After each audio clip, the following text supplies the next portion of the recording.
Bonjour Monsieur Xavier Bélissin, donc vous êtes Bonjour. le fondateur de Zelpus. Oui. Et est-ce que vous pouvez raconter comment est venue l'idée en fait de faire un site comme Zelpus? En fait, l'idée remonte à juillet dernier, hein, donc ça fait à peu près 9 mois. Donc en fait, j'étais simplement à la maison, pris de court sur des tout petits travaux de peinture. C'était des bricoles que je ne pouvais pas faire. Simplement après, pour des petites choses comme ça, donc je voulais pas faire appel à un artisan, j'en connais beaucoup, mais là c'était vraiment une bricole.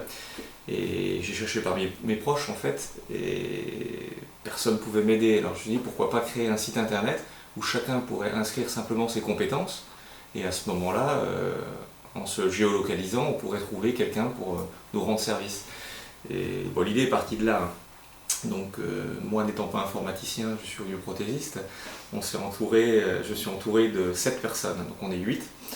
Donc il y a un cousin informaticien, on a son épouse qui s'occupe plus des réseaux sociaux, de ce qui est graphique, un ami comptable, enfin donc on a formé une équipe et on s'est lancé dans l'aventure. Et le site est en ligne depuis le 2 mars en fait. D'accord. Donc c'est relativement récent. Donc c'est récent, pour le moment vous avez combien d'abonnés? Alors depuis le 2 mars, on a, hier soir j'ai regardé encore, on a à peu près 300 inscrits en fait, hein. 310. Donc ce sont tous des gens qui jouent le jeu, qui croient en notre projet.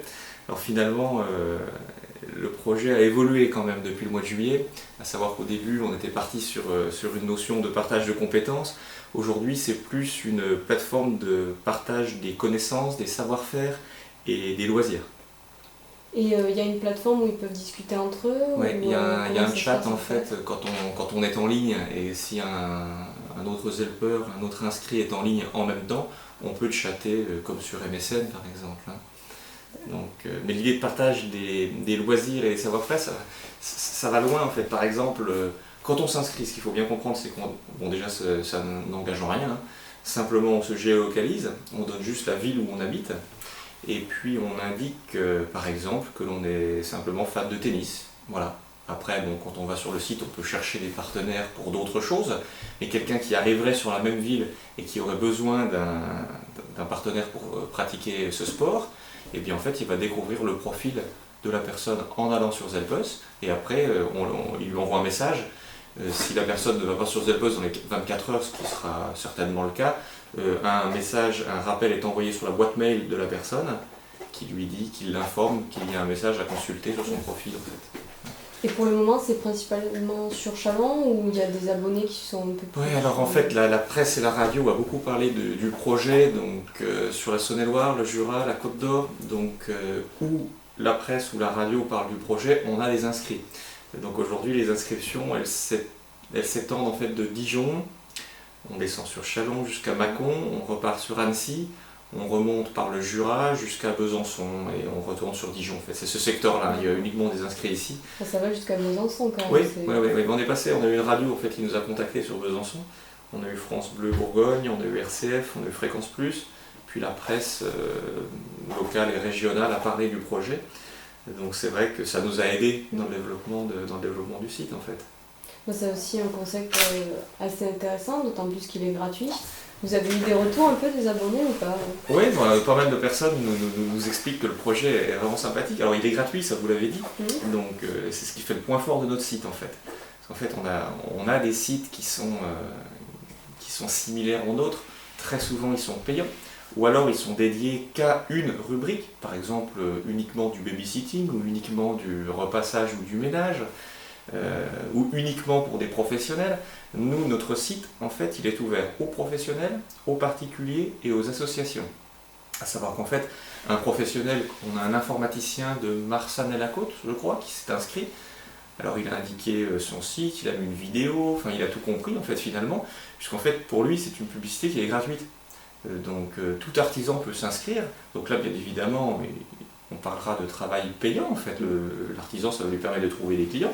Par contre, à côté, les particuliers s'inscrivent comme les associations, et là, bien évidemment, on est sur du partage, sur de l'entraide, partage des loisirs, la peinture, par exemple, on peut en citer plein. On a des gens qui s'inscrivent, qui adorent la peinture sur soie, de l'aquarelle.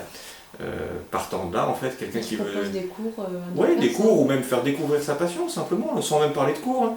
Vous adorez la poterie, vous pouvez très bien vous inscrire dans les arts créatifs. Et puis après, si une maman veut découvrir pour ses enfants un art créatif, elle va cliquer sur sa ville, Chalon-sur-Saône, par exemple, art créatif, et là vous allez découvrir différents profils de personnes qui pratiquent la peinture, par exemple. Vous la contactez, et elle peut vous faire découvrir sa passion, en fait. Donc c'est vraiment un partage qui est super sympa. Maintenant, après, le plus dur pour nous, c'est de faire connaître le projet. Donc on a énormément de pistes, en fait. Là, on a des dossiers de presse qui ont été déposés à pas mal d'endroits.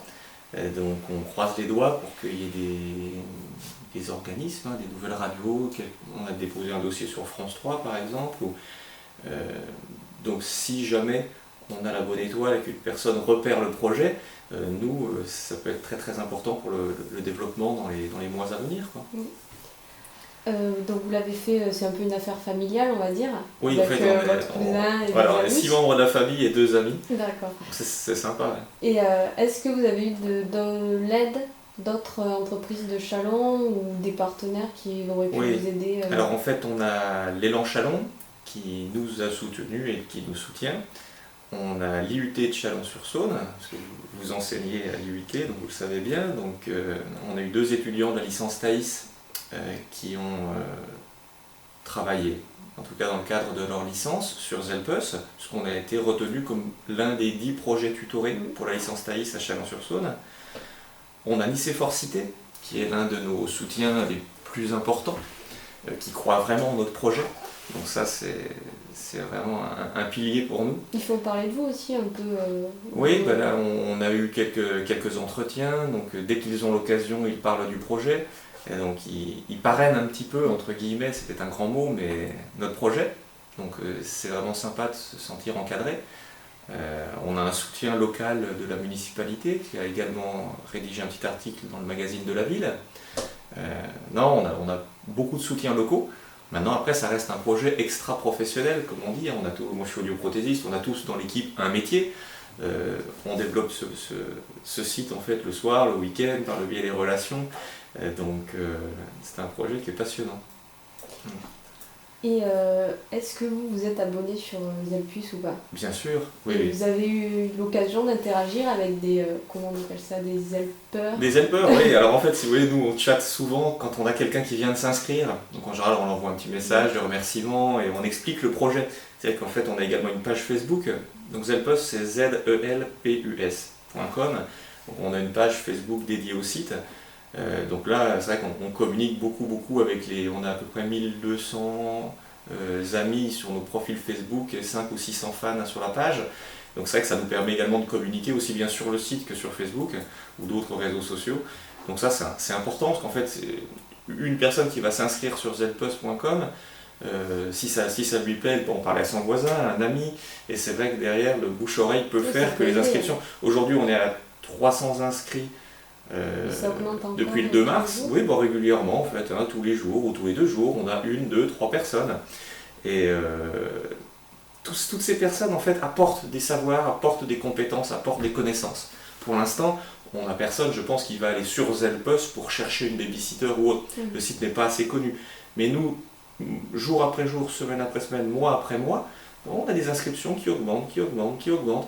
Et ça c'est important, puis ça se construit petit à petit en fait. Oui, puis donc le 2 mars, donc ça fait un peu plus d'1 mois qu'il est ouvert. Le 2 mars, ça fait 1 mois et demi, on a déjà 300 personnes, ouais, c'est bien, on est super content, Et là on a plein de pistes, plein d'idées, donc après on croise les doigts en fait, hein, mais ça dépend de peu de choses, hein. Ça peut démarrer d'un seul coup sans comprendre, parce que par exemple les radios du Jura nous ont contactés, c'est pas nous qui les avons contactés. On a un magazine dans le Jura qui s'appelle Jura Mag, je crois, qui est édité par le département du Jura, et il a été distribué à 145 000 exemplaires de mémoire, fin d'année ou début janvier.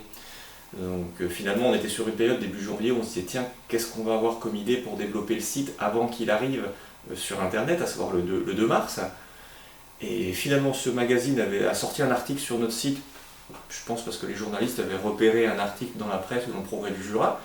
De fil en aiguille, on a eu 3 radios qui nous ont rappelé. On a eu Fréquence Plus d'abord, RCF et France Bleu, donc côté Jura, puis France Bleu Bourgogne, puis RCF Bourgogne. On a eu RCF Lyon qui a passé un reportage de 20 minutes sur le plan national. On a eu des pistes avec RMC, alors ça rebondit en fait finalement. Ça fait parler de lui, quoi. Ça fait parler du projet. À chaque fois qu'on parle du projet, on a des inscriptions. Le projet plaît. Maintenant, après, notre difficulté, c'est qu'on a très sincèrement pas réellement de budget communication, puisqu'on on développe ce projet entre amis, entre membres de la famille.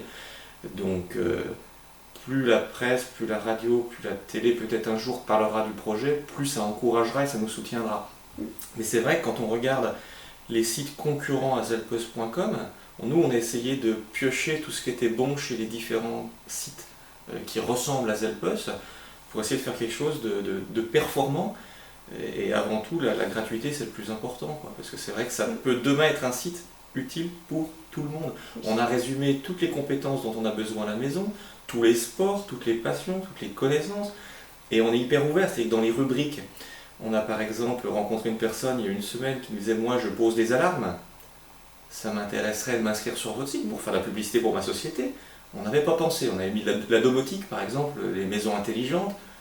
Moi j'ai appelé Maria, elle a rajouté le soir même une rubrique pause d'alarme. C'est-à-dire qu'on est hyper réactif. Rajouter non, les rubriques, ça c'est nous qui les imposons, qui nous les construisons. Par contre, si quelqu'un nous dit tiens, ce serait intéressant, je suis dans tel corps de métier, vous n'avez pas pensé à moi quelque part, à ma profession ou à ma passion, on la rajoute, quoi. Vous êtes à l'écoute des abonnés au final. À 100%, parce qu'en fait c'est une entité familiale, ouverte.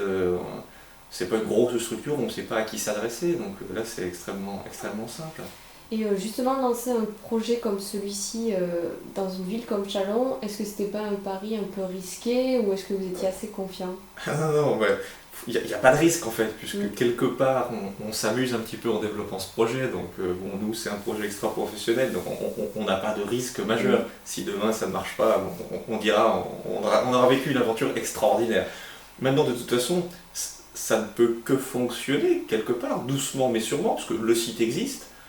On a tous les compétences au sein de l'équipe, donc on n'a pas besoin d'aller chercher quelqu'un pour nous faire des graphismes ou autre quelque part, donc on peut créer nos propres rubriques, on fait ça tranquillement. Mais non, c'est sympa, Châlons, ville de l'image, on s'est dit tiens, pourquoi pas développer un site internet qui pourrait partir de Châlons. Et c'est pour ça qu'on a un soutien de nombreuses équipes locales, que ce soit Nice Sport Cité ou d'autres, hein, parce que tout le monde a envie que ça marche, quoi, en fait. Le projet il est sain, il est simple, il est généreux, il est basé sur cette notion de partage. Tout le monde peut s'inscrire sur le site, en fait. Tout le monde a quelque chose à partager, en fait. Là j'ai parlé du sport, d'une passion comme le dessin ou la peinture.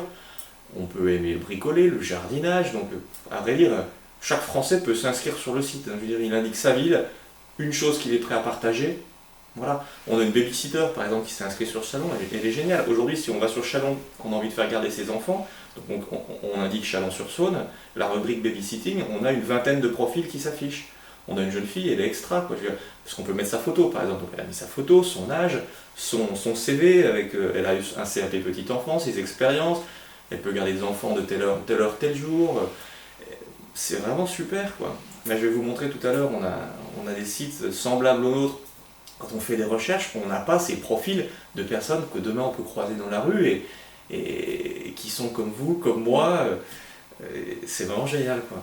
Au final, ça s'inscrit un peu dans cette attitude de partage qu'on peut avoir avec le covoiturage. Mais on est en plein dedans. On a une rubrique, par exemple, qui est le couchsurfing ou l'échange de maison, par exemple. C'est-à-dire qu'on peut dire j'habite Châlons, je suis prêt à échanger ma maison. C'est hyper tendance pour partir en vacances. C'est-à-dire qu'en fait, quelqu'un qui habiterait dans le sud de la France, qui a envie de découvrir la Bourgogne, on a une région qui est magnifique, il dit tiens, j'aimerais bien dormir à Châlons-sur-Saône, échanger ma maison avec quelqu'un de Châlons. Vous cliquez Châlons, échange de maison, là vous avez des profils susceptibles de s'afficher, et la personne sur son profil décrit brièvement où elle habite, le type de maison, etc. Puis après les personnes rentrent en échange. On fait également l'échange de maison, on fait tous les partages en fait sur Zelpos. Vous faites vraiment de tout. Maintenant, il ne manque plus que les abonnés soient présents. Voilà, nous, on en a déjà 300 donc depuis le 2 mars, donc on est content. Hein. Et plus on aura, plus ce sera sympa, quoi. Et là, le concept, il est tout expliqué. Hein. Quand on va sur zelpos.com avant même de s'inscrire, on a remis les podcasts radio, les petites vidéos, le film d'animation qui a été réalisé par les 2 étudiants de l'IUT, Julien et Steve. Donc tout est vraiment bien expliqué. Après, je veux dire, ça prend 1 minute pour s'inscrire, c'est gratuit, ça n'engage en rien. On peut même ne cocher aucune compétence. On peut simplement s'inscrire en disant j'habite à tel endroit, je ne suis pas prêt à partager quoi que ce soit, rien du tout. Je veux juste trouver des services. Voilà, on s'inscrit et après on utilise le site. Au moment où on va le découvrir, mais nous on incite et on appelle vraiment à tous les Chalonnais ou tous les gens de la région et plus au-delà à s'inscrire. C'est vraiment un projet sympathique et qui peut demain être utile à chacun d'entre nous.